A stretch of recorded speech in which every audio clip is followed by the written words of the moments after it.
Yeah, it's been fun. It's new challenges, kind of new energy, I would say, on that side of the ball. You can tell our players are excited about it. Our coaches are excited about it. It's kind of just really a new approach. I mean, more than a new scheme and how we do this and that, it's just the mentality of it is just a completely different approach, and that's what we wanted. So it's been great. News team, assemble!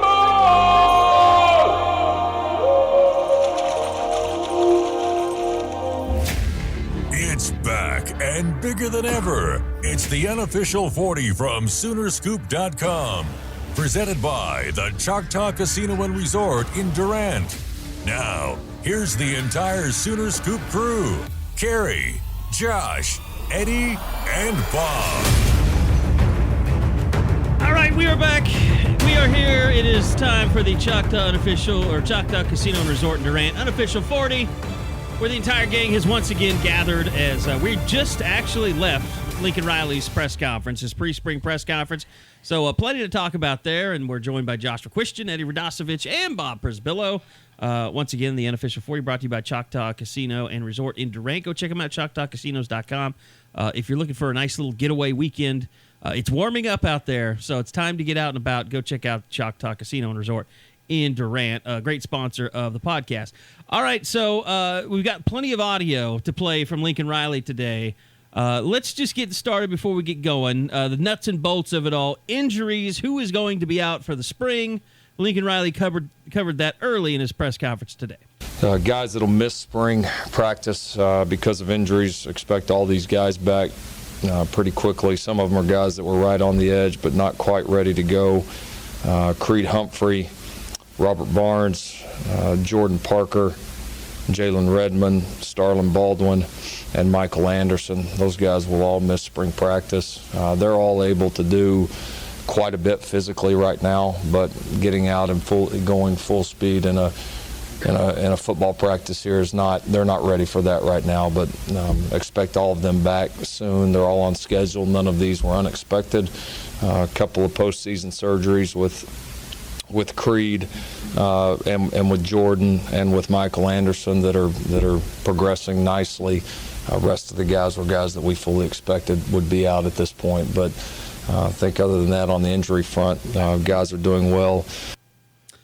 And I think, obviously Jalen Redmond being included. I think Creed, Eddie, you had even noticed back on the first junior day he had a cast on his hand. Yeah, was that the first junior? They were at the OU basketball game. I do remember that. It was like the first time that Jalen Hurts had made that public appearance, and he had a cast on his, I'm trying to think, right hand. Creed Humphrey. Yeah, Creed Humphrey did. So that kind of explains his absence going forward in the spring. And, I mean, I don't know. I'm not too worked up about it, but it is kind of interesting that he's the only returning starter on the offensive line, and he's not going to be able to participate. Jordan Parker's weird, just because he never plays anymore. He's been hurt more than he's been healthy in his OU career. You could almost say that about Barnes too. Join the party back there. I mean, safety is an interesting position in this defense moving forward. Well, and a lot of today was about the defense and possible position changes. We talked a lot about that, and Lincoln also, besides injuries, next thing he addressed was position changes that are happening on the field this spring. A couple of position changes. We've moved Michael Thompson to the offensive line. He'll work there completely this spring. Bryce Roberts, who's a local kid here, we recruited at tight end a few years back, or got to know a little bit, has come back here as a walk-on into the program. We're going to look at him at both the offensive line and the tight end position. Big kid that's got some ability. We've moved Braden Willis from inside receiver to our H-back position, so he'll jump in that room with Jeremiah Hall and be looking to replace the production that we've had from Dimitri Flowers and Carson Meyer there the last few years. One other announcement, A.D. Miller's in the process of returning back to the program. What the hell? Expect to have him back here in the next couple of days. Should be on the practice field with us here pretty quickly. As is well documented, he explored the transfer portal, looked around a couple other spots, but in the last several weeks has made the decision that he wants to be back at Oklahoma and wants to finish what he started here. And I give the kid a ton of credit because it's not easy to come back. But at the end of the day, this is where he wanted to be. We're thrilled to have him back. Teammates are thrilled to have him back. Obviously a position where we've got some good talent, but we do not have many bodies at that receiver position. We're talented, but we're very thin, and so we think AD will come provide a nice boost for us. So again, that's in the process of happening, but I think close enough that we were ready to go ahead and announce. Are you kidding me? Ouch. Poor AD. He won the Tennessee game 3 years ago. I don't know how you won it. Pass won interference it. call, man. Oh, he doesn't get the pass interference call. He drew it. It's so weird. It's like, when did that even? Because Illinois announced he was coming. That happened with Exactly. 2 players at Illinois this year. A Miami kid too. Yeah, that they announced they were coming, and then they're like, yeah, you know what? Maybe not. I bet they screwed up their scholarship count or something. They might have. Yeah. Or they got some late recruits or something that they wanted instead. I think that the first thing that came to Illinois? mind, though, was how does that affect the Pierce kid? And, Josh, Josh or Bob might be able to shed some light on it. But it was interesting the way that, because they came back around to it, and he said that the scholarship didn't count towards this year, correct? Is that what Riley said? I told Ryan Aber, how dare he ask a follow-up about A.D. Miller. Yeah. He was Well- like, it's interesting. I was like, he's never going to play. That in itself tells you how unnewsworthy the press conference was when we're rounding back around to a guy that has, I don't know, 5 more catches than me in his he career. had every opportunity to play last year, and he couldn't play. He got tackled by a referee. You don't think A.D. Miller's going to beat out Theo Weiss? No. Oh, God, no. When Carey has written off A.D. Miller, he's officially done. Yeah, it's not good. Carey's been at A.D. Miller. He's had some I've belief backed him. before. I know. But I've he's- said, I know. You got to realize, after what's his name from Westmore, Dahu Green. Dahu. Green, like, I was willing to believe anyone could be a player. I mean, But we've heard for like 3 springs We're about not- Miller making the leap. and how great he was in practice, and then we came to find out that the reason he was so great in practice because the secondary sucked. The defensive backs were terrible. Okay, do you think Lincoln goes even harder on it this year? Just because, like he said, the kid came back, and I really respect him for it. Like, so this year he's like, A.D. Miller really needs to thought be a that- Biletnikoff I thought guy. Lincoln Riley was going to start crying in the middle. We couldn't get rid of him. We can't. He came back. We put him in the portal, and he came back. He should have just said no. You can't come back. Eddie, you've been in the portal and come back. What's that like? Can you talk about that? I'd rather not. Okay. Well, just too close. It's too I disturbing. understand. So, yeah. You saying 3 5-stars, and A.D. It's Miller probably says, like yeah, I living want to in come be a Waco the part of last couple that. years. I think I can succeed in that situation. 3 5-stars. Let me get some of that. He can be a mentor Maybe for a couple days, and then when they pass him up in the second week of spring, That is the most shit Bob has ever talked on anyone. I think I'm Wow. going full heel. Go AD, go. Are you? AD will be the best AD to leave this school. How about that? Bold. I will bet you Probably not. a Kia. Not That yours. what? I don't have a Kia. A Hyundai. I'm sorry. Hyundai. I confuse those. That Y is not silent, sir. Hyundai. It's like yogging. Soft J. No, I don't see AD Miller making too many plays next year, but it'll be If fun. I set the over/under at 2 catches next year, what would you guys? Where are you going? I'll go over if because there's enough blowouts. Yeah, if he's on the roster, he'll make some grabs. They're playing South Dakota State. How many did he have last year? I think he had 7, but all of them came early, and he didn't play the last 5, 6. Yeah, he wasn't games. even suiting up. Good call, Bob. 7 for 75. Yeah, he had 7.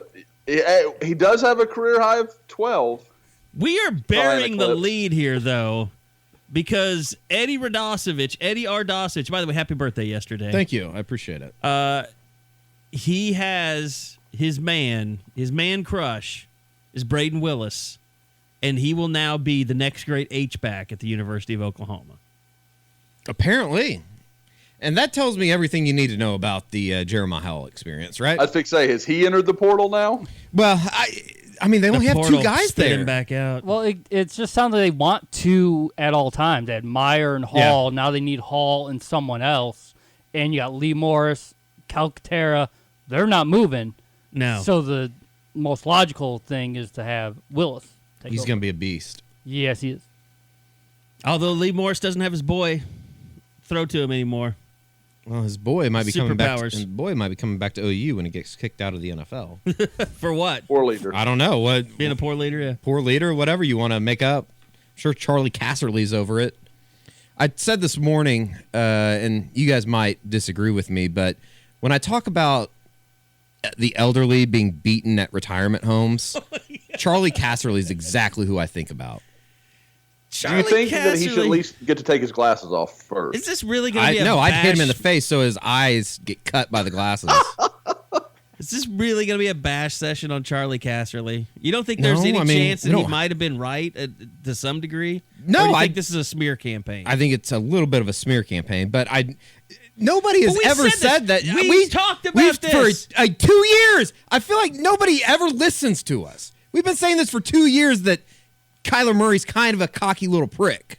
Well, we also have all agreed, like the one thing we did know about Kyler Murray is how he was going to interview and that it might not go well. Yeah. We said that. We all agreed on that. I bet just guessing on how this went down, I bet Kyler went into a couple teams that he knew there was going to be no chance he's ever going to have to Like talk the to him. Seahawks or something. Yeah. And maybe basically just maybe they did some stupid shit to him like they do. Maybe they asked him if Yeah, his asked mom him was some dumb ever questions. a prostitute or something. yeah. Asked him if he had 2 testicles. Oh, God, I saw that. Well, I hope not because I heard he doesn't. But Oh. no, I'm just kidding. He's got 3. He has 4. He has a baby living inside of him. It just like it's amazing. And then did you see the stuff out of Dan Patrick today talking about another scout has told him that if Kyler doesn't remeasure at the pro day in Norman, He won't then believe that he's he was gonna really have some 5'10". suspicions. Yeah. Like, what's going on here? What are we trying to prove? Stuff like that, to me, the Charlie Casserly thing, he knows enough people that I'm like, okay, maybe there's parts of this I can get behind a little bit. But the height thing, that screams we're trying to downplay this kid. But Yeah. you know how this works. This could be coming from the it could be coming from the Raiders. Mm-hmm. It could be coming from the Giants, a team that wants him to fall out of number 1 so they could get him. It could No, be coming from no the doubt. Patriots. Like, No I mean, doubt. it could be anywhere. There's so many people that could be. I mean, there's literally 32 general managers, 32 head coaches, 32 scouting departments. Like, you go through all that stuff, and then you also add in how many different damn motivations there could be. I mean, really, the Cardinals are the only team that has no reason to downplay Kyler Murray. Yeah. Sure, and I definitely Actually, you don't can probably think that. find a reason why the Cardinals would put out false information. If Maybe they wanted the- Josh Rosen's value to blow up Maybe a little bit more. well, maybe you feel comfortable with trading away. I mean, to build up a trade. I don't know. Well, here's Lincoln Riley talking about. Just let me say this real Okay. quick: is the Casserly thing?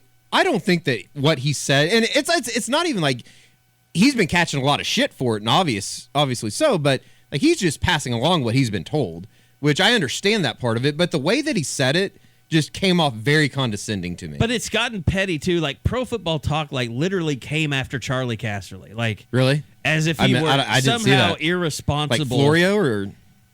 I watched Florio and Sims this morning because you tweeted it to us that Lincoln was going to be on Dan Patrick. So I flipped it over there, and it was Pro Football Talk. And I watched he and Chris Sims address it. But Florio really didn't mince any words. I mean, he basically said that he was wrong to say that on the NFL Network and basically blamed the NFL Network for giving him a platform to basically launch a smear campaign, as he called it. Like again, and I heard Schefter talking about it this morning. It's like I don't have a problem with what he said. It's how he said it, how he presented the information. But this is the NFL. These are NFL scouts. They are the petty of the petty. I mean, just the questions that they ask people. I mean, this stuff happens. Like, why are we surprised? Why are we shocked? This stuff happens every year between the combine and the draft. That all these rumors, they throw shit against the wall. It happens every year. Well, probably because OU's had a guy that's possibly going to go number 1 for the second consecutive year, and we're just so much more, I don't know, like in it, I guess. Not in it, but paying attention more. Yeah. I'm not sure. I mean, people said stuff about Josh Allen last year. I mean, every quarterback that ends up being considered as the number 1 quarterback, like, I'm surprised people haven't gone after Dwayne Haskins for looking kind of doughy at the combine. Well, I think maybe they haven't. I just haven't read it. Yeah. And that's sort of what Eddie was saying, that because we're OU centric, we're hearing a lot more about Baker and Kyler because this is what we know. Josh Allen didn't win a Heisman Trophy, though. Josh Allen didn't win a Big 12 championship. But I'm just didn't saying, go to a college football playoff. But, like, when he went, remember, his senior day was not great. Like, he did not perform well. They had him throwing, like, they had him doing accuracy tests, and he was all over the place. I mean, he didn't, and it was like everybody's like, oh, he's got a huge arm, but he can't control it. Yeah, he just has a cannon. I mean, it's the only reason. He just had a bad performance. Yeah. I mean, he was pretty decent at the combine. Just kind of He interesting. was more than decent, if I remember correctly. But, I mean, this is probably why you don't throw, is because, I mean, my God, everybody was. It's like the DK Metcalf thing. It's like he became the baby, everybody's darling after he ran that 4.33, and then people went back and they're like, "Oh crap! Did you see his shuttle? Did you see his 3-cone? Turn on the Ole Miss. He can't do turn anything on the but Ole Miss run in a straight highlights. line. I mean, when he was on the field, does he have any plays when he's on the field He that's played like 7 games last year. Exactly. He had, like, what, 5 catches or something? he's played like 20 games in his career 22 at Ole games Miss. in his entire career, That's insane. and a 3-year career. I was gonna say it's like, but Kyler Murray, I guess, has only played what, 16. So Yeah, but he won a Heisman Trophy. yeah, no, it's funny how this whole thing Every day's an overreaction. every day's an overreaction, and there's a lot of it that there are people out there that it's kind of what Burkhardt said when By the way, Murray hired him. I think Casserly hates Burkhardt too. Who? I think Casserly hates Burkhardt. Yeah, because he's an old dinosaur. Yeah. He's about to die. He's exactly stuff who that- he's exactly Yes. who he was talking Yes, about when he called him a exactly. loser. Exactly. I tweeted that. I tweeted the 2 pictures today. It's I like bet Casserly heard that, caught wind of it, and was personally offended by it. somebody needs to wait outside of a Luby's and beat him up. Are there lubies or are there just furs now? I don't know. Wherever he goes, he's probably getting ready to eat. It's 4:00 on the East Coast. Here is Lincoln Riley talking about the Charlie Casserly controversy going on right now. What I don't like about that is you got a guy, on TV doing this report, and I know Charlie Casserly's had a decorated career in the NFL. I mean, there's done a lot of tremendous things. So I just, to me, it always seems strange. You go on a deal and say your sources, number one, and then you're going to go on and talk like you're an expert about somebody that you've never met. You've never talked to his position coach or head coach at any level about him, and you've never talked to any player that's played with the guy about how he leads, but now we're going to be an expert on how he leads, And moreover, to me, if I was going to pick out a guy that I was going to complain about their leadership, I would probably pick a guy that maybe has had a season end without a championship in his career, because this guy hasn't. Every season that the guy's ever played, he's won, and he's won at the highest level. And in this game, you don't do it without leadership. So it's, for me, it's frustrating on one hand because I know the kind of leader the guy is. I know what the guy's like in the meeting room. I know how he can operate an offense. I have zero questions. But I also understand that's part of the game right now. And but like I said this morning, I've had a number of teams that met personally with Kyler at the combine that called me after and raved about the kid. And so he's, again, not everybody's going to love you. He's going to have plenty that are going to love him. So and you would expect Lincoln Riley to back him completely. But, I don't know that Lincoln's really addressed anything about, he talked about the leadership thing, which is ridiculous. I am curious, like, if you put Kyler Murray on a whiteboard, what's he like? And that's the one thing I took out of that, where I was like, boy, I don't know if you can really refute that. I don't think the leadership thing is crazy. Like, I don't think that necessarily Murray's the... Just because he's not a rah-rah guy. He is the polar opposite if you want to compare him to Baker Mayfield, which I think is pretty unfair to both of the guys. But I don't think that any of it's crazy. I just think it's really shitty the way that it was presented. It was basically saying, like... And this is a serious hot take. I think it has a little bit to do with Kyler being black. I honestly do. I don't think it has as much to do with that as it does about him being this new breed. Right. Of yes. Antonio Brown, Odell Beckham Jr., go into the NBA. Look at the stuff. I don't know if you guys saw the stuff Adam Silver was talking about the other day. But it's like this old school, new school thing. I talked about this today. Like, it's now hitting the NFL, and all these old dinosaurs are having a problem trying to figure out, okay, why are kids changing? I don't like this. I can't just scream and yell at them and motivate them to do better. Like, I think a lot of old guard have problems when they see these Instagram kids coming into the league. No, I don't think that that's wrong by any means. And it's just funny that people not even connected to the NFL in a way. I mean, I know Casserly's connected. He was GM, obviously. It works for Texans the NFL still and everything like that. But I just don't get, and maybe we're part of the problem because we blow it up so big, but like, why should anybody care what Charlie Casserly thinks? And how would that even affect what teams are doing? Because I'm telling you, the best news because those cycle, guys in the front office, right? Well, no, I mean one of the best news cycles out there of any sport is the NFL draft mock, falling, whose stock is rising. I mean, pro days, combines, personal visits. I mean, like, this has become one of the best news cycles that is out there in sports. Yeah. And we'll just find out next Wednesday if Kyler gets measured.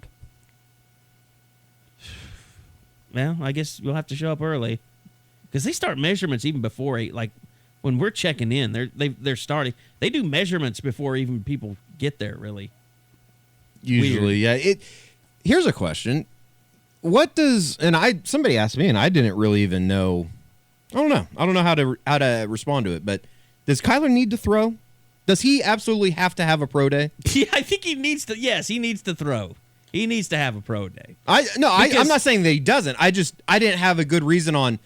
I said I told the person yes, and he said why. I said Look, really Sam don't Darnold know. didn't throw in the combine. He still had a pro day. Yeah, they want to see you throw. I don't think it's ever been done where someone was physically capable of throwing and they just and a didn't guy do it. that had to make a announcement that he's committed to football. Oh God! Like, I think he should do it with a baseball bat. Charlie Casserly's head would explode if he walked in with a baseball bat. If he just took BP? Yeah, it took BP before he threw. There's nothing more infuriating than is Kyler Murray dedicated. He gave up millions of dollars. $4 million he gave back. He's committed, damn it. I don't know how. Like, I don't know how he could still go back to baseball. Yeah, so could lots of guys. There's lots of guys that are going to go in the MLB draft that were good high school baseball players that could become that guy. And he was literally asked that question when he was at Lloyd Noble. Like, would you consider going? He said, that's not happening. And he just shrugged it up. But you know what? I mean, he basically said they can keep waiting. If the A's are waiting, they can keep waiting. And that's that prickish personality. Yeah, I'm guessing that Kyler that we saw when they asked him if they thought Sam Ehlinger was a good quarterback, like that kind of dickishness appeared in one of his interviews, and it rubbed somebody the wrong way. Because he is not one of the one thing we do know about Kyler is if you ask him a ridiculous thing, he laughs it off. Yes, and dismisses you. Yeah, which that's what a lot of young people do. Russell Westbrook, the king of that. Yeah, I don't know. At the end of the day, I mean, do we all four agree? I still think he's going number one. I do. I'm more convinced than ever right now. Do you, Carey? Yes. That's what I mean, I don't know. But if Kingsbury wasn't in Arizona, I'd probably back off and say I don't know which way they're going to go. But I just feel like there's too much leading into it that Kingsbury wants Murray, and why would the Cardinals hire Kingsbury and then tell him no? Yeah. I don't know. I don't know how you can make that controversial of a hire and not commit to the guy. Kingsbury was a debatable hire when they made it, but if you're going to do it, you need to be like, okay, we're not going to be half in, half out with this guy. If he's going to prove us right, then we've got to go with what he thinks. Think how many fans. I mean, it's bad in college, but in the NFL, it's even worse. How many fans, if you left it up to a fan vote, would fire their quarterback, like in the middle of a season? Oh, it'd be a ton. You kidding me? I mean, people wanted Baker Are Mayfield. we talking about at any point? I would say all 32, maybe 31. Tom Brady probably is unfireable. But what I'm saying is, like John Gruden, he doesn't want Carr as his quarterback anymore. I mean, that's clear. But he at least gave it a year to see if he could make it work. And then he just, 3/4 of that year is like, yeah, I can't make it work. We're going to do something else. Like, at least if you're a coach, you give someone that opportunity. Fans would have fired him after the third game. Yeah, and it probably wouldn't have worked out very well. And sometimes fans are right. I mean, a lot of times they're right. When they're overwhelmingly in favor of hating something, they're usually right. Mike Stoops. I was waiting. I think the jury's still out on that. Oh, no. Okay, so you talk about Kliff Kingsbury, Kyler Murray. Lincoln Riley was asked today what he thought about that fit. Well, it would be a great partnership. I don't think there's any doubt, but I think there would be a lot of great partnerships with a Kyler Murray. I mean, you can't make it work with that guy, then, I don't know. You can't make it work with him. You need to reevaluate what you're doing, to me. I mean, I just think the guy can do anything and everything you want to do, and a lot of things that you've never had anybody else that could do before. He's shown the ability to be patient. He's shown the ability to win. He's shown the ability to be a great teammate. I mean, he's what he's done with the baseball and football deal, potentially being a top 10 pick in 2 different sports, is unprecedented. The attention that would bring to your organization. I don't know why you'd want him, why you would not want this guy. And again, he's going to have plenty of options. There's plenty of great situations out there. Would going with Kliff and the Cardinals be great? Of course it would. But there's a lot of other ones I think that would be great too for this kid. I got some news for you. This ain't stopping. I think every national news agency that's out there knows that Kyler Murray sells because they've been pimping him every day for like 3 weeks straight now. And if they can get some little morsel that is newsworthy or they feel like is going to get them eyeballs or clicks or whatever, they're going to throw it out there. This train ain't slowing down. I wonder what Wednesday's going to be like. Ugh. I know we have spots, so I'm not concerned about getting that phone call like, hey, it's just too many people. I mean, how much different is it going to be than it was the last couple of years? I mean, like, it probably won't be much different than Baker. But I'll say this. Baker didn't have this much juice behind him this early in the process. Right. Like John Elway showed up and you're Baker Mayfield wasn't drafted number 9 overall in baseball. But what I'm saying is there wasn't an overwhelming sentiment that Baker could be the number 1 pick when he had his pro day last year. Right, you're talking about in the first round, but it was still Sam Darnold, quarterback, who is the best quarterback. Josh Allen, Rosen. Yeah. Exactly. But now... Yeah, it was just starting to build this time last year. And like John Elway showed up and you're like, wow, that's interesting. And I kind of remember watching John Elway. He didn't really seem to be that... I think John Elway is, which is weird, he seems to be as hooked up on height as anybody. Oh, John Elway's an idiot. Well, he's proving that. If John Elway wasn't John Elway, he wouldn't have a job right now. I mean, he might be one of the worst front office That can't be right. He played the game. Yeah, and he's a moron as a GM.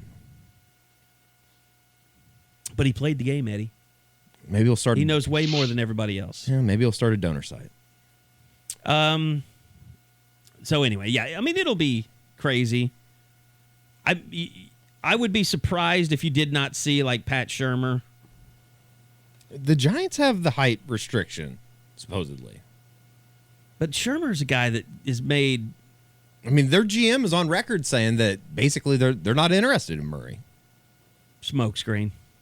I don't think he's going to be available. Because if the Cardinals don't take him, I think the Raiders are going to take him. Oh, we'll get to see Gruden. Surely Gruden will be He's another there. idiot. He traded away Mac. Well, you he traded away a defense. You trade away Khalil Mack, Yeah. you're an idiot. Bob doesn't mind. He thinks he's a That's all genius. Oh, it worked out great. Worked out great for the Bears. He's really good. So, yeah, I mean, look, this is going to keep going on. I would almost guarantee you we'll have some Kyler Murray talk. But Lincoln was mainly there today. And really, I was glad because Kyler Murray didn't dominate his press conference today. We did kind of get into some nuts and bolts. And one of the things, you guys want to go defense or offense right now? Might as well start defense. I Yeah. think everybody kind of Let's go knows the Grinch. idea of what's going on the offensive side of the ball. So, Alex Grinch, there's some things going on. He's trying to do some things in strength and conditioning, but it was asked to him today, hey, what type of defense is this guy's running? The first thing that's when I think about what Coach Grinch is bringing in here to our group is the mentality and just the way that he approaches the game. He believes, which I totally agree with from that perspective, is that you have to make teams play the game on your terms. It's to me the mirror image of what we've tried to do offensively. Is we've never tried to allow ourselves to get in a position where you feel like you're playing the game on somebody else's terms. Being able to be the aggressor, being able to control certain parts of the game, and some of that is schematics. His schematics are very good. I would say in some ways they're more simple than what we've done before. In some ways, especially what they do at the front, as far as providing different looks, different movements. There's a little bit more to it than what we've done before.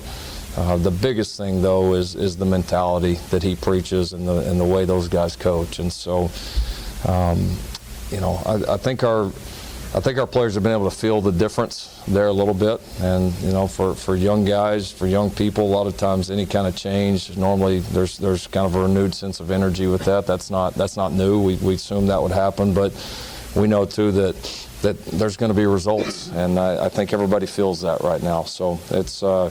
I know for us and for our players, it's just there's just a lot of anticipation. I don't know, you can just kind of feel it in the building right now. So I think we're all really excited about where we're headed, and probably more excited from the mentality side than even the scheme side. And Josh, I want to talk about something about just speed and the talk about that. But Bob, I think first off, just covering this team over the last few years, this is a defense that's been really beaten down. And I think, Lincoln mentioning mentality first and foremost when he was asked specifically what type of defense is this going to be. They're so focused on so many other things besides just scheme right now. Yeah, they got to get their confidence level back. I mean, I know Kenneth Murray would preach to us week in, week out that they were feeling good about themselves and there was no lack of confidence, but results would show otherwise time and time again. And some of these guys, we've talked about this before, that seemed like they would regress with every year they'd be in the program. I think it's because they got beaten down. They lost that motivational factor. Those guys got to come back up. You need to see the Neville Gallimore that we all believed we would see 2-3 years ago. You need to see Trey Brown and Parnell Motley be the anchors of the secondary. These things are very realistic to happening, but they've got to just sort of wipe out what happened during the last 2 seasons. Eddie, I don't know that anybody was more beaten down than the secondary. And that's Alex Grinch's specialty. Yeah, he's going to have to take him under his wing. And I don't know what you do the first couple days, but it's almost like you have to somewhat take them on a retreat and cleanse them or baptize them and tell them that they're born again. I don't know what the answer is. The first day after breaking down tape on tell the season, Jalen Hurts to throw the ball to him the entire time, get their confidence up. Maybe that's what Tanner Schaefer's job is. Just throw interceptions the first week. I think the first thing I would have done if I was Alex Grinch and I met with the team after being in charge of that secondary, I would probably go and give Parnell Motley a great big hug. Like, I think that's the last thing they need. They need to stop giving hugs around this program. Whatever. Nobody's being soft here. I'm just saying he deserves a hug. I mean, that kid has had an awful career, and he just keeps coming back. And he's the only one. Like, the rest of them, like Trey Brown hasn't. He deserves a handshake for just not sucking as bad as everybody else. Parnell Motley deserves a hug. He should just be a broken down. He should have been in the portal. He should be playing at like UCO somewhere. Like, he should be in a puddle. He's not that bad. I'm just saying Don't give him a hug. Based on what's happened to him. Give him a hand job. Don't give him a hug. Not based on his ability and his potential, just based on what has actually gone down, what his coaching has taught him. He's not a Division I player, yet he keeps rising back up and trying to prove that he can be. I think they're going to... He's the only one that's shown any guts. I mean, shit, they've had 2 months to get their mind right. They better show up at practice on Thursday and be ready to work. Well, we'll be interested. Okay, Mike Stoops. No, I'm serious. Like, this isn't JV football. They need to stop giving hugs. Stocker McDougal's not around for John Blake. Nobody said that they were giving hugs. I said he should get one hug. I'm saying 0 hugs.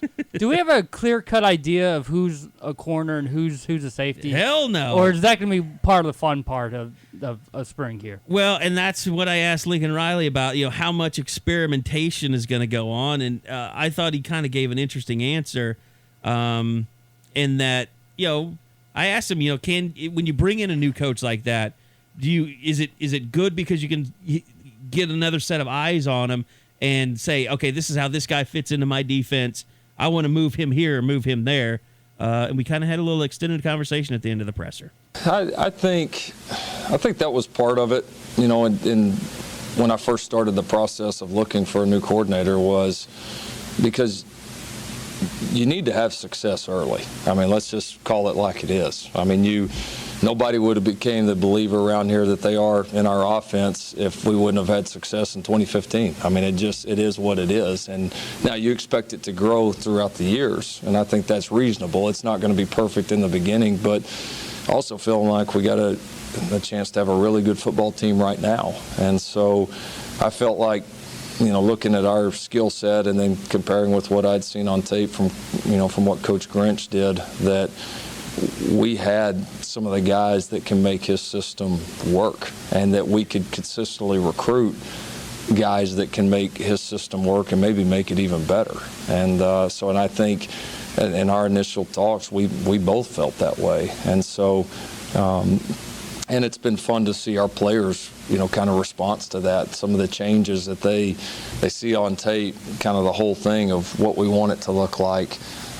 Here's what you can do now. If we do this with your body, here's what we fully believe you can do, and they see that right now. I mean, I think the vision is very clear for our group. Now, vision and doing it are 2 completely different things, and we got a ton of work to do. But I think the vision and the confidence that it's going to happen are there, very much like it was for us offensively in 2015. Do you have to experiment a little bit in that first session with guys, maybe try guys safety instead of corner? No question. Yeah, that's why, I know we asked earlier, that's why we're trying not to pigeonhole these guys at positions. We're going to be open-minded about it. We're going to look at guys at different spots. We got to piece it to what we have right now, and then certainly the guys that we know we have coming in. But yeah, absolutely, there's going to be a lot of that throughout this spring, guys at different positions. We've told them as coaches we're going to have an open mind, and we need you guys to do the same. And that was one thing he was asked about Buki, and what he has to do to kind of make it back. And Lincoln focused more on being healthy, but in that time he talked about it, he mentioned 3 or 4 positions that he could fit in on their defense. So at least you have someone saying, we could try him here, we could try him there. And I think that was the thing that I took out of it that was the most positive, is that, yeah, Alex Grinch is going to do some experimenting, which I think is a very good thing. Josh?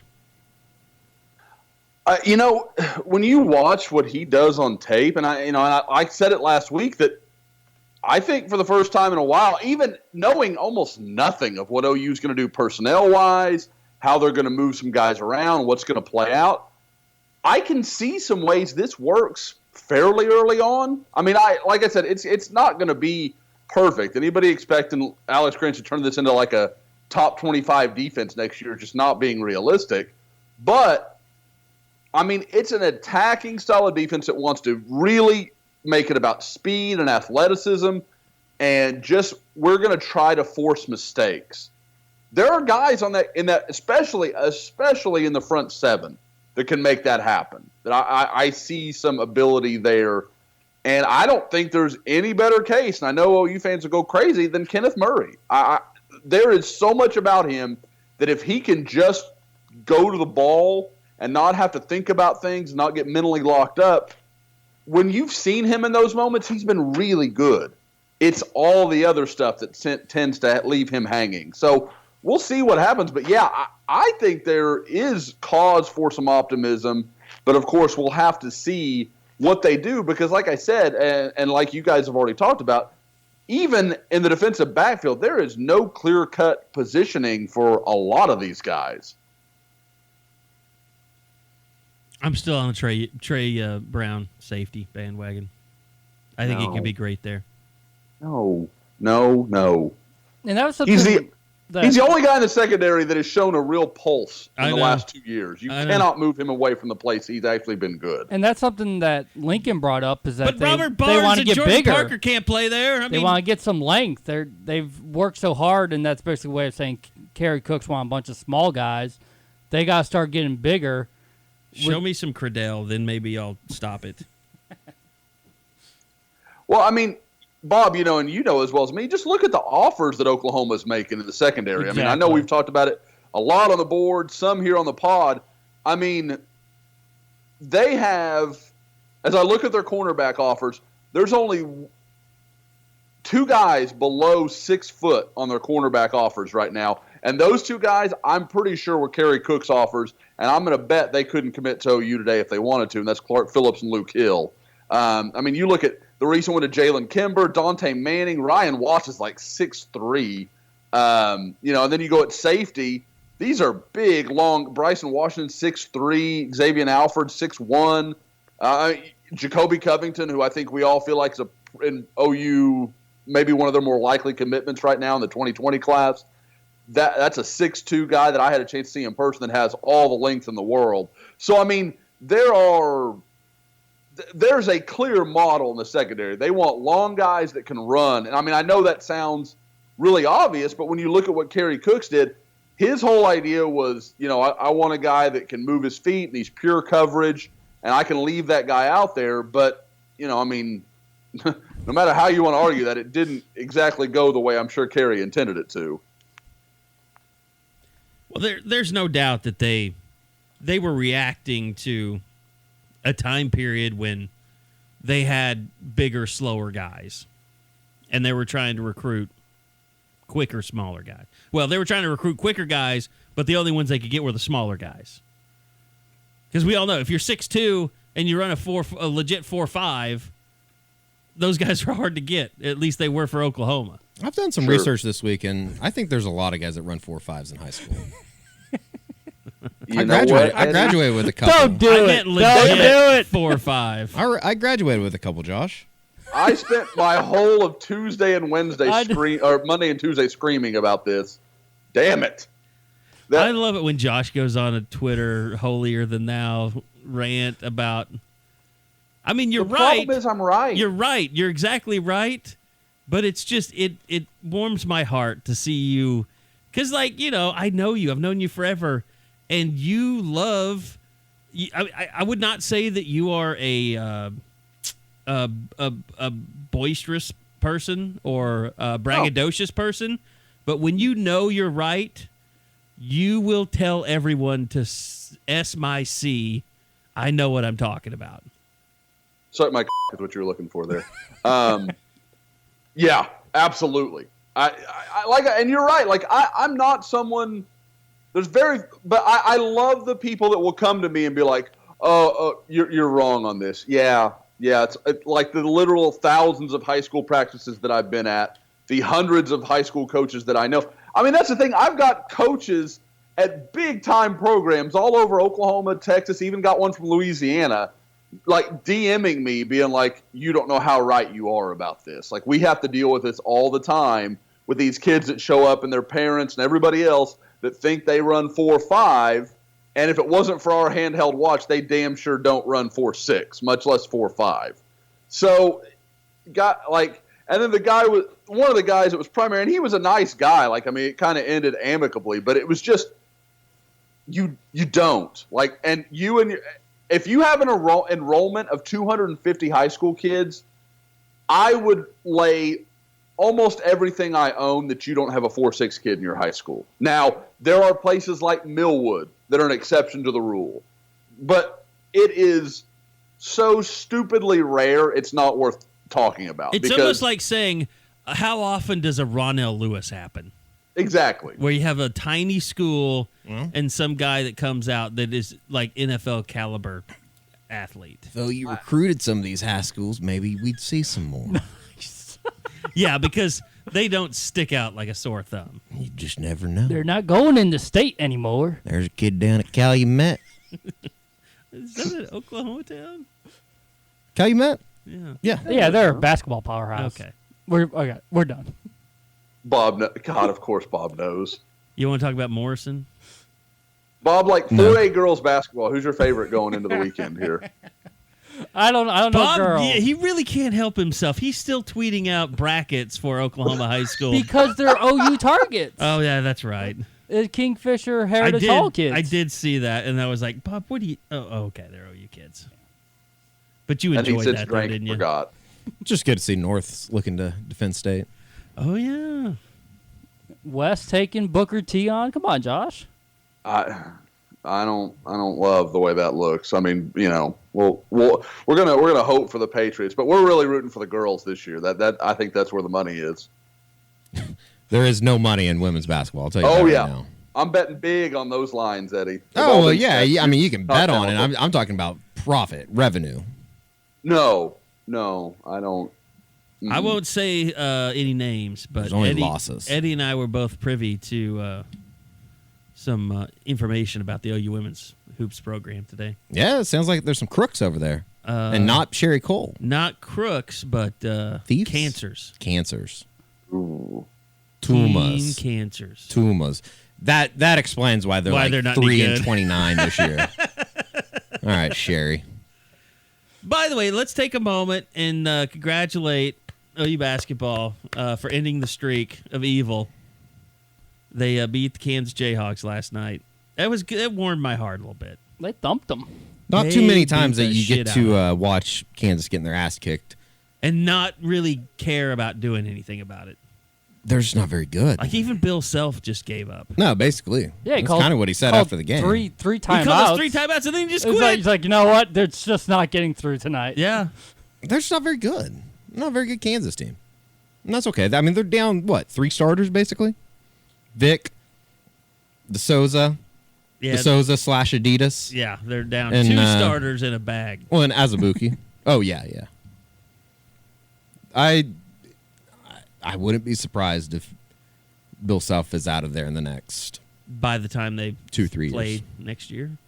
I mean... Those guys got sentenced this week. I saw that. 2 of those names that are involved in that Adidas case, if you would just put those names on paper, I'd be like, yeah, those guys are crooks. They did it. They did it. I don't even want to know what they did, but they did it. It was like Carmine. Yes. It's like something Gatto and something... Carmine Gotti. Something like that. It's something just hilarious. If your first and last name end with vowels, it's a possibility that you're a problem. Bob is halfway in. Never suspect me as a bagman. Bob is more likely to be a prisoner of war with his name. Or in a concentration camp. Thanks. Wow. That got I'm not heavy saying fast. Jewish or, I'm not saying like, mustard gas. I'm just saying. How did it The start? Japanese got put in How concentration did it start? camps. They invaded Poland. Exactly. I mean, they put Japanese in America in concentration camps. I mean, we just didn't gas them. How the heck did we get here?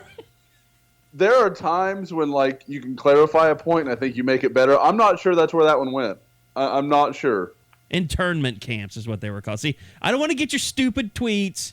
They were internment camps, son of a bitch. I know what They've already were. paused. They're typing as we speak. Oh, God. My lawyers have told me not to make a comment. They're the same difference. You're going to get some emails, like spam mails for internment camps. I will do my due diligence after this pod is over and go look at the difference between concentration camps and internment camps. And if you have a problem It's with the anything, same thing. They concentrated people. They just, instead of interning them. I'm uncomfortable. And if I'm Imagine how uncomfortable, that Sparks means feels as he imagine watches that. this. Yeah, that's no doubt about that. Sparks is the If you have any questions about Look, what Carey damn Murdoch it, has just, I think the Spark stuff has gone far enough. All right. I don't think it's gone. I don't think It it's has gotten gone started. far enough. Every time something happens on the board, now people that don't know what we're talking about, we have a lovely elderly. Well, we don't know if he's for We real. don't know. We don't know if assume. We assume that he's a lovely old man that lives in Arizona, and he is like we used to do podcasts in the old days before it was like iTunes. Like we would just record MP3s and put them on the site, or do audio reports and things like I remember Krabby used to do audio reports because it was funny. He did them on the site, but he was trying to get a deal where he got them syndicated like all over the region so he could make extra money. But what were those called? The Big 12 Blitz or something like that, Josh? Something like that. That's right. Was that through AMP, or did he just do that on his own? I think it was through AMP. Yeah. Back with the Rivals then he started, AMP thing. I think Yeah. AMP folded. He was like, I can make a bunch of money off of this. So we'd run him on the site. But like even back then, Sparks One was a member, and he's like, I don't know how to watch your videos. And we're like, they're not videos, it's audio. You can't watch them. And like to this day, he still posts on the board, I can't watch the podcast. Like, and we don't know if it's a joke or not. No, to be fair, I don't think it's a joke. I don't think it's a joke it at might all. be, Eddie. Like, it may be the greatest troll ever. But it's like a 20-year troll. Sometimes you got to be dedicated to the craft. So now Yeah, every time anyone has a technical glitch on the site and they're like, I can't get a video to play on the new app, like someone will tag Sparks One, like he can help you when he cannot help you. Like for the longest time, I thought he was using like one of those MSN TV things, like where you have a keyboard that hooks into your television, and that's how you get on the internet. It was a dial-up. Oh God, it's like old school. Oh, it was really old school. Eddie was not aware that was a thing. Seriously, I don't know if I was. It's come back like Google tried to do it a few years ago. So I can't even get us back from this tangent. Well, We went could- from let's just- internment concentration camps to Sparks Let's One. just put a bow on it and say if you have any more questions, you can follow up with Carey Murdoch at cmurdoch SPARX1 annfrank.com and franktruthers.com. That the Japanese were not hiding in attics. I'm not saying they were or they weren't. That's not for me to decide. Eddie doesn't see color anyway. So Exactly right. We can't even go back. The defense is done. We cannot go back to a defensive discussion now. We have to completely clear our palate. And I think we're going to do that by talking about Eddie's favorite subject.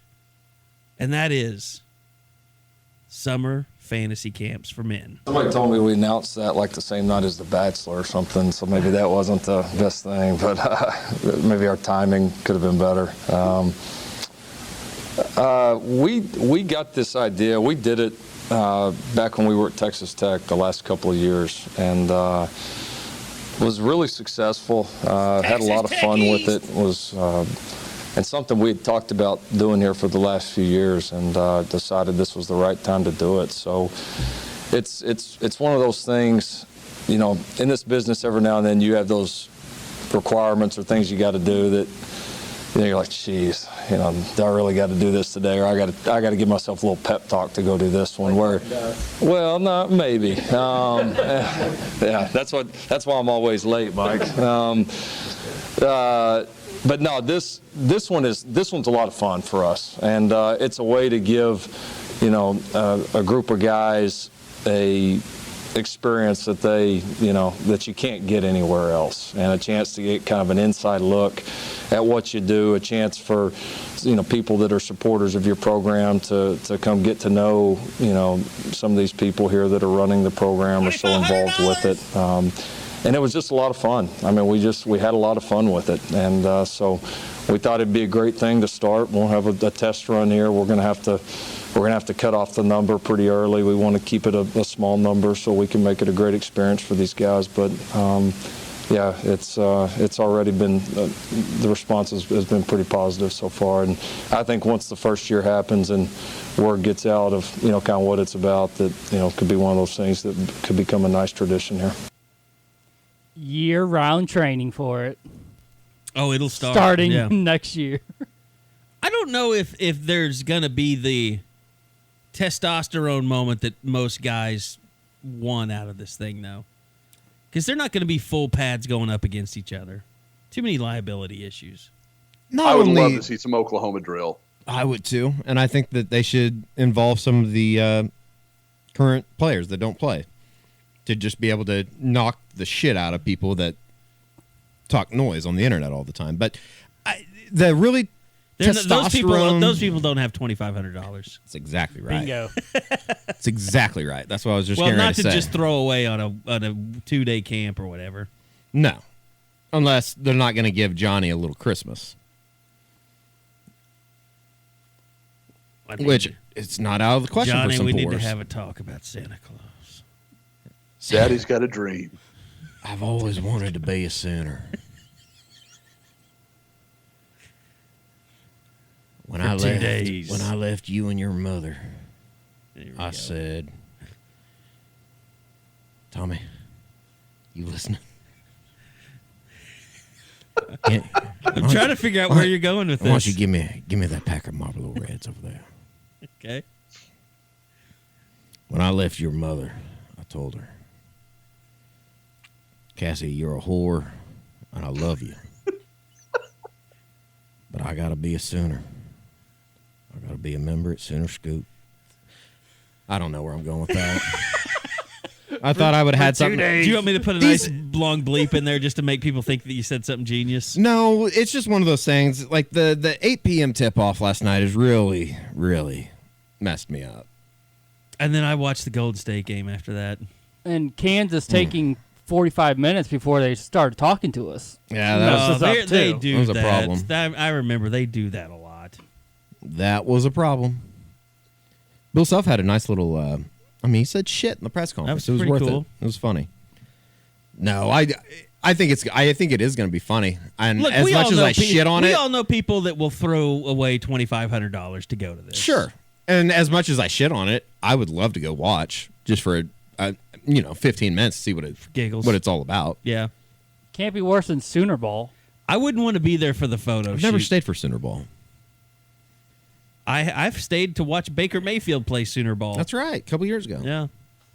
Well, it's always like I always felt guilty because like I make you guys go to everything, so I'm like that was always my job in the past, Bob, is I would go for Sooner Ball just in case any coaches were there that might be standing around. I remember that happened with Joseph Abiloye one year. Like he committed, like he told someone he committed, but then we called him and he said, "No, I'm not committed." And so I had to go. I don't want to go into exactly what happened, but I had to kind of go and try and figure out whether he was really committed or not. And we had some people wanting him to go on the record. Yes, yeah, but he didn't want to go on the record. You have to go through some like Burger King trash wrappers or something. What? See, you're better at you're not a good weaver of stories. You're just a quick shot artist. Shock jock. Okay, so moving on with the offense. I think one of the biggest questions is like, oh, I love this portion of today. Like, it could not have gone any better. I don't think I can stop this, but I really want to. But did we find Tanner Mordecai has a super fan in the media today? That's the very first question. The news to me that there's now a quarterback race. They brought in if they brought in Jalen Hurts to bench his ass, Lincoln Riley might be crazy. Tell me if this first question, and James, I love you. I do. No, you don't. I don't, but I don't want to be murdered by him. Tell me if this question doesn't signal something along the lines of, it's almost like accusatory, like, why don't you put Tanner Mordecai on your social media channels? Why is it always Jalen Hurts? You sons of bitches. So, maybe he doesn't squat like that. So here it is. Since Jalen's been here, we've seen him on social media. Oklahoma's kind of put him on social media, and he's been at games. We really haven't seen Tanner Mordecai at all. And I know you've said many times this is going to be a great competition. So talk about Mordecai a little bit and what these two personality-wise and just talent-wise bring to the table. Yeah, I mean, some of this was going to happen with Jalen just because of how, what he's done before in his career and the obvious attention from him transferring, here to Oklahoma. Some of that was just going to happen naturally in the media. Within our walls, Jalen's just like any other player, and he's a guy that transferred in. He's got a great skill set. He's done a nice job, acclimating to our players, to our staff, to Norman. He's handled it all well, but he's in there. He's in a battle, and he knows that. Our team knows that. That's just part of how we're always going to do it here. So he and Tanner, I think, are both doing a nice job. And we'll obviously get to see more once we get on the field tomorrow. But you feel them both stepping up. You feel just in the time that we're able to meet with them now, you feel the sense of urgency in the meeting room of them both.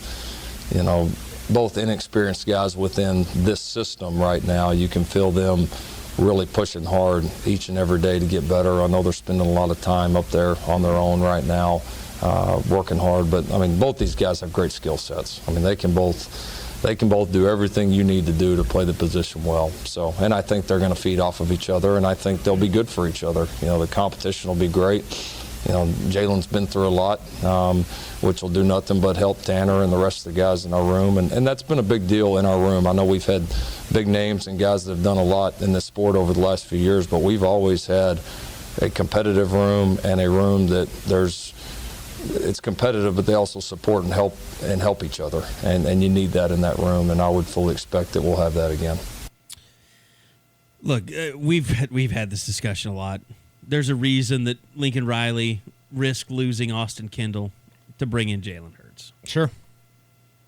I don't think there's any doubt about that. For us to try and make it out like now they could go into camp and Jalen Hurts could be disappointing and maybe not make, the throws he needs to make, and it could be pretty clear like maybe he's not the guy. But I don't think there's any way that if that Tanner happened, Mordecai, that would be the biggest miscalculation Riley's ever made. I don't think Tanner Mordecai is going to be out there taking first-team reps ahead of Jalen Hurts this spring. I don't see any way that happens. They're not going to try and act like this is a race, right? Please? I saw Ryan Day's going to. That's exactly what they're going to act like this is like. Oh, between Mordecai and Hurts? Yes, come on. No, you said Ryan Day. No, yeah, between Fields and whoever the hell they have up there now. I honestly don't even know. Not Tate Martell guy. Not Tate Martell. I'm saying Oklahoma's going to do it too. Yeah. No, I'm with you. I think part of that is what I misunderstood it. irritated the Kendall family. The fact that they try to blow it up like it's some big race. I think being honest would actually make it better. Yeah, but Kyler's not a leader and he doesn't understand football. I don't know if he's a real person, Kyler Murray. Noted. Is there any way that Tanner Mordecai really thinks he's in this competition? I don't know, man. I mean, you talked about Tanner Mordecai as much as anybody, just in what a gamer he was. I think he's an undervalued kid. I think everybody in 2020 just handing the job to Spencer Rattler, I think that's wrong. I get the sentiment. I get why they're doing it, but I don't think that's right. I think Mordecai is a better player and is just one of those guys that coaches love because all he wants to do is just play football. Like that's just where his head is. But this year, you don't go after Jalen Hurts and then be like, yeah, we're gonna give Tanner Mordecai the shot. He needs all the snaps he can get. Jalen Hurts is an elite athlete. He is a grown damn man. Like Tanner Mordecai is still a kid, and he might have some, he might have some gusto. He might be able to, pull one out of his butt and make some throws here and there. Do I think that he is Baker Mayfield? No. Do I think he's Kyler Murray? No. Jalen Hurts isn't either one of those guys either, but he's a grown damn man that has made plays. He's been an SEC Offensive Player of the Year. Like, he has some ability that other people don't have. And it might not be with his arm, but in his size and his speed and his athleticism that nobody else has. That Spencer Rattler doesn't have until he, spends a couple years in the weight room, which looks like he's done in the last 2 months. It is going to be, I guess, fun in a way just to see how this whole thing comes together offensively, just because, the last couple of years, I think everybody felt pretty confident that the offensive line was going to, regardless of whatever happened at quarterback, whether it be Mayfield or Murray, I think everybody kind of felt there was like they were a safety net in a way. It's like the offensive line is going to be good enough; they're going to be able to run the ball, and the receivers were good enough. That they were going to be able to. The receivers. I'm not worried about this receiving unit. I mean, I guess with A.D. Miller back. Well, sure, not with that. Yes, I don't know. I think that there are a lot more question marks than there ever have been in, I guess, the quote unquote Riley era, even going back to when he was still the OC and Bob was still around. I'll let you guys put on your bullshit detectors one more time, because Lincoln Riley was asked, like, are you going to tailor? How do you figure out how to tailor the offense around Jalen Hurts this spring? And this was his answer.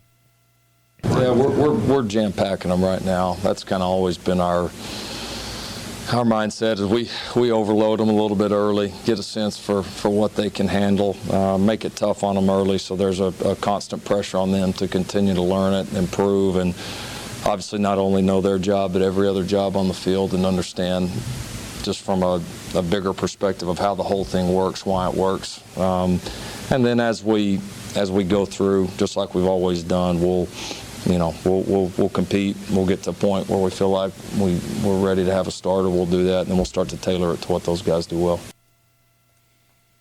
I'm going to say not bullshit. Just because I think what Lincoln's doing is he's kind of reverse engineering Jalen Hurts. Like, he's going to give him everything. Like breaking him down? Yes. Build him back up? See what he can do. See what he can't do.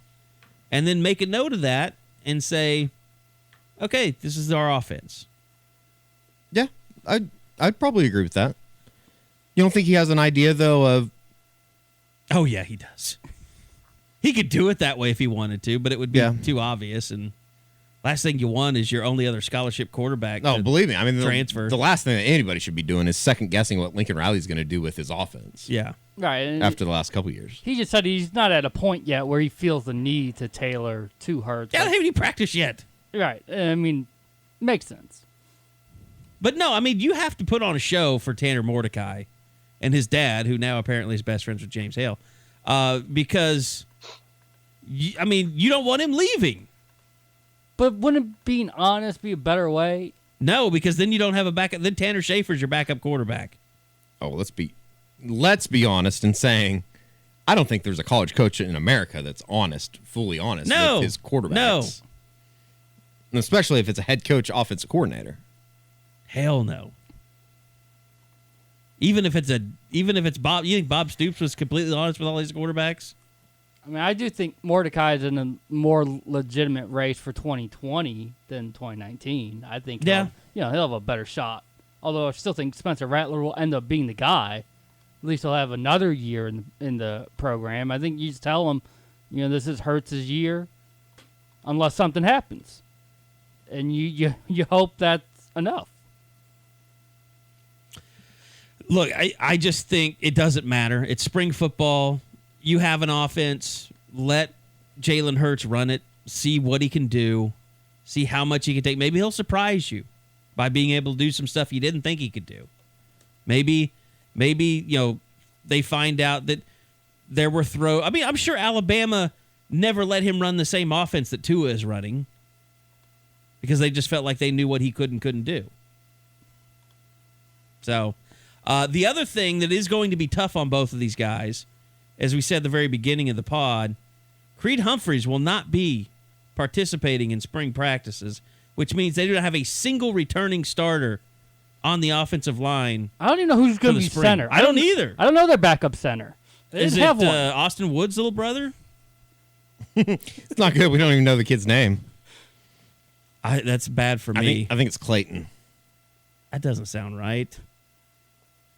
It sounds like you're making shit up. I mean, I thought it'd be EJ Ndoma Ogar, but he doesn't get there till summer. Well, here's Lincoln talking about... It's Clayton. Is it Clayton? Okay. Here's Lincoln. Sorry, Don't Austin. ever doubt me. Sorry, Austin. Here is Lincoln talking about the loss of Creed and developing that young offensive line this spring. With Creed out, you don't have a returner on the offensive line now going through spring. Can you talk about that group and the importance of the spring and how Creed can still kind of be involved? Yeah, it's critical. I mean, it would have been either way, but even more of a challenge now. But, Bill and I were talking the other day. It's actually not having Creed there maybe is going to be good for a lot of these young guys because that crutch of having a center that knows everything that's going on and just a guy that's an experienced good football player. When you take him away from the group, you're going to really find out where a lot of these guys are at individually. So it's going to absolutely make it tougher on our group, but that's what we need right now. We've got talented players, but we're going to have to just get as many reps as we can. We're going to try to work these guys at a lot of different combinations and really just try to get a feel for, where, what helps us get the best group on the field. Obviously knowing that we'll get Creed back here soon is a great thing, but we got a lot of guys that need to develop at a lot of positions. So there's going to be a lot of reps. We're kind of like a receiver.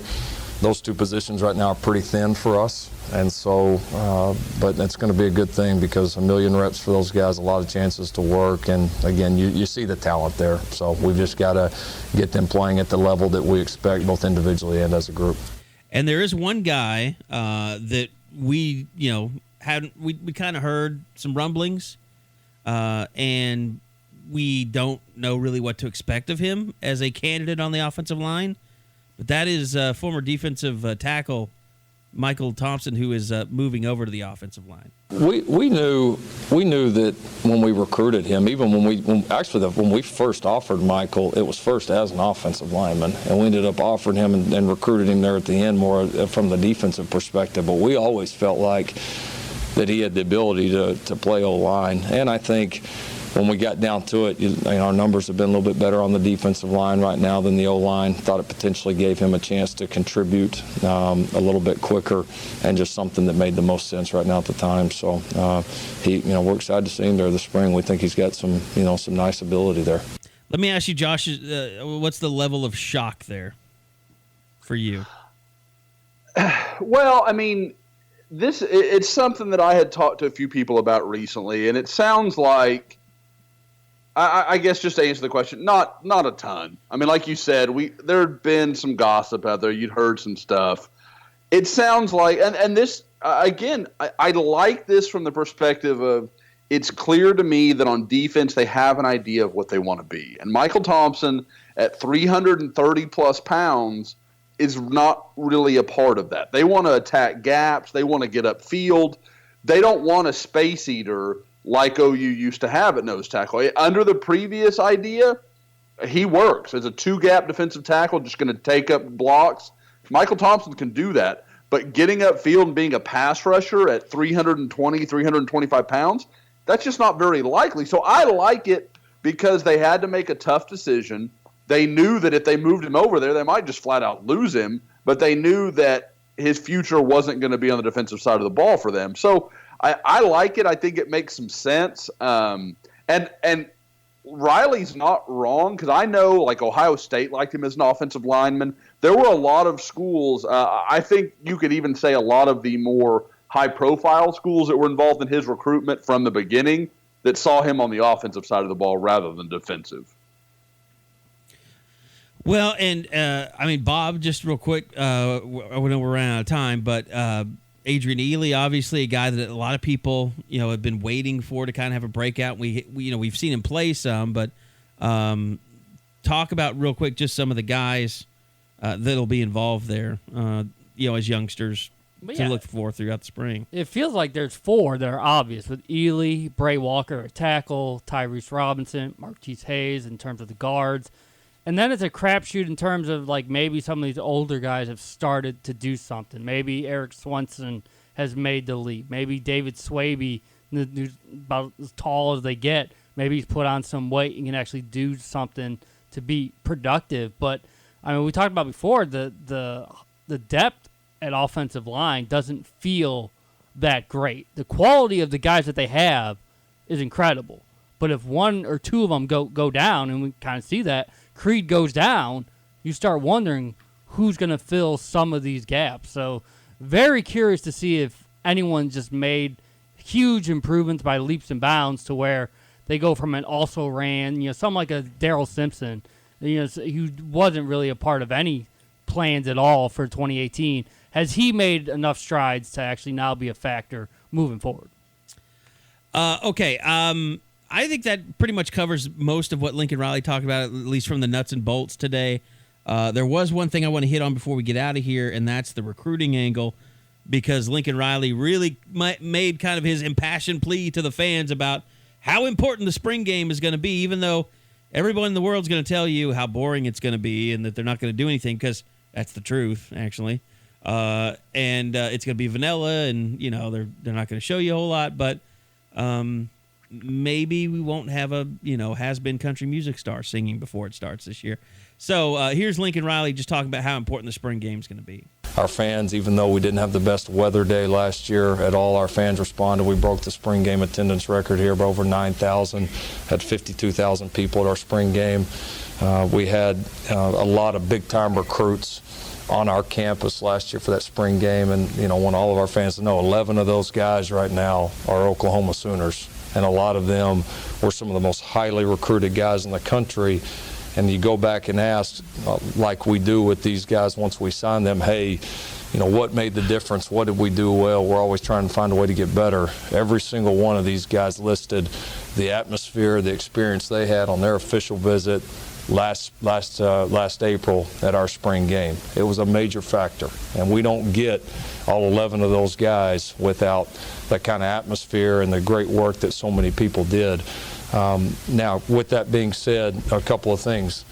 This spring practice and this spring game is going to be a bigger recruiting weekend than it was last year. We've already got more guys telling us they're coming than we had last year. It's going to be bigger.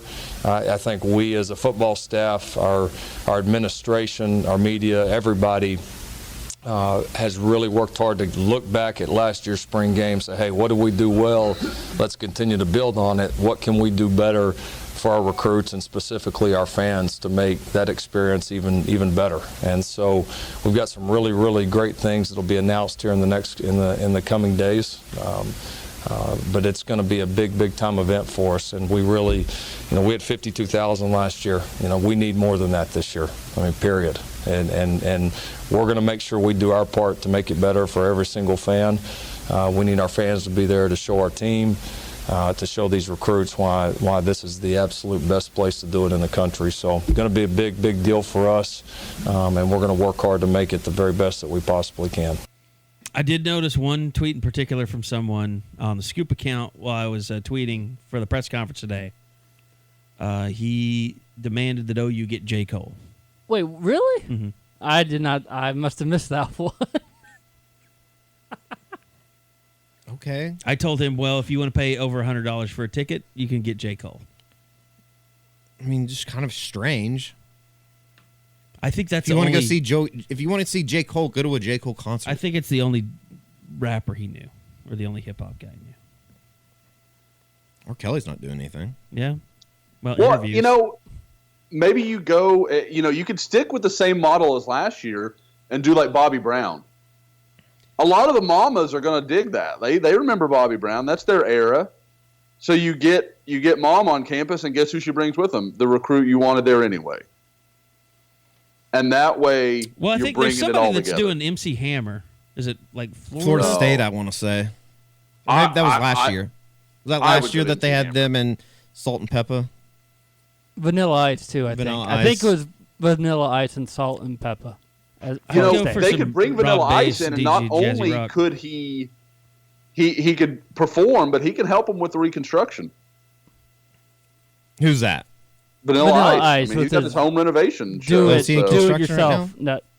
Network. Mm-hmm. Yeah, he's got his own TV show. Maybe one of those buildings he's working on will fall on him. What would Jason Kersey do if Vanilla Ice was there? They can bring in whoever they want as long as it gets over in a timely manner. We need to get in and get out on spring day. Why is that, Eddie? It's Masters weekend. That's the only thing that should be going on. Who's watching that shit? Wow, I wish you could see the anger in my eyes Eddie right just now. Quit. It's unbelievable. What is interesting, though, is he mentioned they had 11, I think. He said ended up being Sooners. But the majority that committed that weekend actually didn't. Well, it was when Weiss and Henderson came in and recommitted, right? Yeah, you have R.J. Henderson, Derek Green, Jay Hayes, Jerry Jones, Jalen Knighton. That's 5 of the 7 from that weekend that didn't pan out. But I do get his overall feeling. Like Jaden Hazelwood, like guys like Stacey Wilkins were on unofficial visits. Yeah. But it was weird because we were talking about the 7 commits during that weekend itself, and only Theo Weiss, Jamal Morris are the only 2 that actually made it through. Is there any chance that this is going to be a night game? I don't think so. Okay. I don't know why they don't do it that way. Josh, I think the only thing that would be a drawback in doing it at night, besides, I guess, maybe, I don't know if the city would have to prepare more. I don't know if you get more people down here, but just the weather and that second weekend in April, it can be shitty, as we saw last year. And that was judging by our winter so far. That was the 3rd week, and we can't trust the meteorologists around here. But I don't know. Maybe it has to do with weather. I'm really not sure. Now, Eddie, does it work if you were to get on board with Big Bread and Big Dairy, or Oklahoma was for a? Could they maybe shift the weather for you? Maybe give you a good weather weekend? I don't know. I mean, that's like, how much control do they have? You're basically asking me to join Nazi Germany. Okay. I understand if there's a line you won't cross. I assumed you were the kind of man who had his own Josh pride. is really poking the bear today. What's going on? No, I assume. I mean, I guess we all put everybody else in our own shoes. I have my price. I can be sold to almost anyone. He's not getting any, Eddie.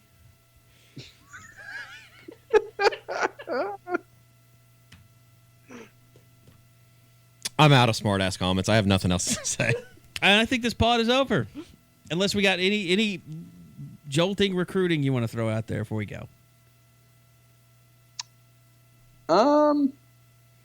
Bob, I don't think there's anything that was big and breaking this week, was there? No, there's someone coming tomorrow, correct? Oh, yeah. The Abner, I keep messing up his last name. Dubar?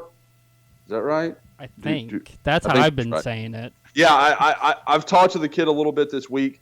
He is very much under the impression he will pick up an offer while he's on campus tomorrow.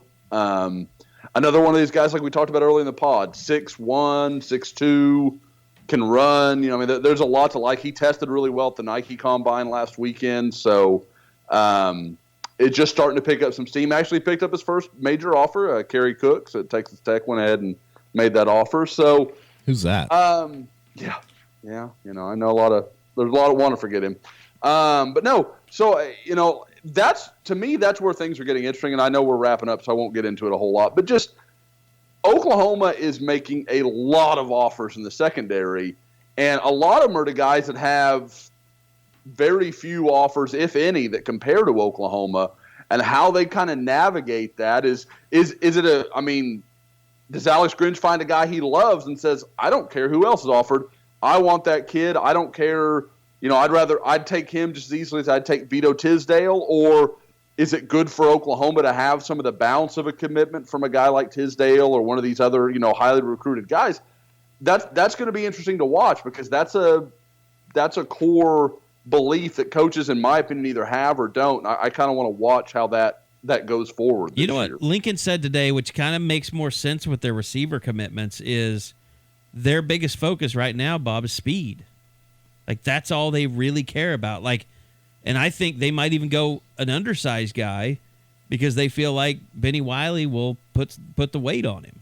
But they want speed more than – that's all they're really concerned about, especially on the defensive side of the ball. But they want speed with length. And some length and some size, yeah. You can tell that's definitely where they're going in the secondary. And receivers, they don't have Marquise Brown or Dede type of guy. So we'll see Jaquaylin Crawford becomes that type of dude, or if they just manufacture things a different way. They've got enough talent that it shouldn't be an issue. But I don't know if they have that top-end burner going into this season. It was a very Chicago talent from you right there. Sort of. All right, Soda Pop. Thank you, Josh. Thank you, Eddie. Thank you, Bob. Thank you guys for listening. Thanks to the Choctaw Casino and Resort in Durant as well.